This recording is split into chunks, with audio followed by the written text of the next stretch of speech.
how do you help with all of those lessons, right? All those lessons that you got being in UFC and your career and all of that. How are you bringing that into coaching these leaders on staying, composed, staying decisive, staying in where they're supposed to be in their leadership when they're under pressure? How are you helping them with that? Yeah, yeah. That's a great question. And the biggest thing is I say I hope because it really depends, but I hope the leaders in it so they can be the best leader that they can be. And that's not always the case.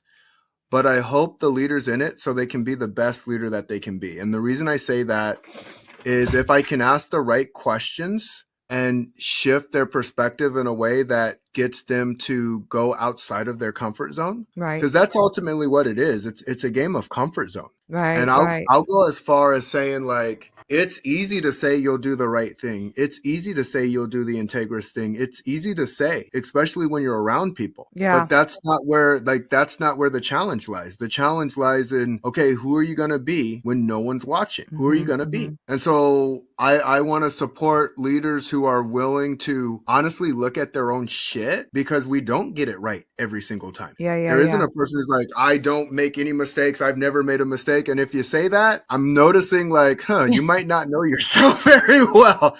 Right, I'll stick around and record you so you can right. see yourself. Right, right. Now, being, stepping into the ring like you used to have to do, right? And going towards Mhm. that opponent.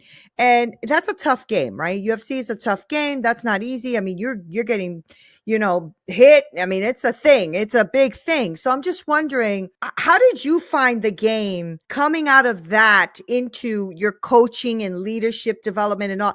Because that's another game, right? That's like a whole nother thing. So what Yeah. kind of mindsets did you have to like adopt, or were you able to bring over some mindsets from your UFC, career? Like, tell me about that. Yeah, yeah. So my mindsets are an extension of my new mindset. And so what I mean by that, I had a business coach ask me who is tougher, this guy that I see now or the guy who was inside the cage. And I said, "Oh, the guy you see now by far." Yeah. And he goes, "Wait, you're saying the guy now is tougher than the guy who was in the cage?" And I go, "Yes, he is." And the reason being is because I'm an extension of what that guy was. I've Hmm. already proven that I can do those things, and now I'm proving that I can do new things. I'm proving Right. that I can learn Right. new skills and develop new things. Because success, as much of it can be a nice marker, but it can also make us really lazy too. And say, well, I've done this, so I don't have to, like, I've done enough. I've done enough. Right. And it's like, you're never done doing enough. Like, you do what you do because you want to do it. Yeah, yeah, yeah. That's so good. That's so good because, I think that when people reach a certain level, whether it's, the C-suite or whatever have you, yeah, you maybe you did arrive to whatever your goal was. Maybe that was your goal. Maybe you arrived. But if you stop learning, you're dead. That's it. Yeah.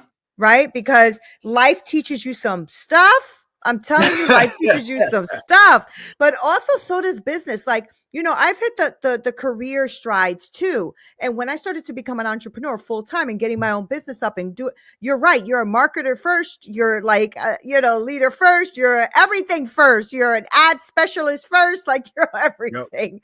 first. And then you realize, man, I have so much still to learn. And I like that journey.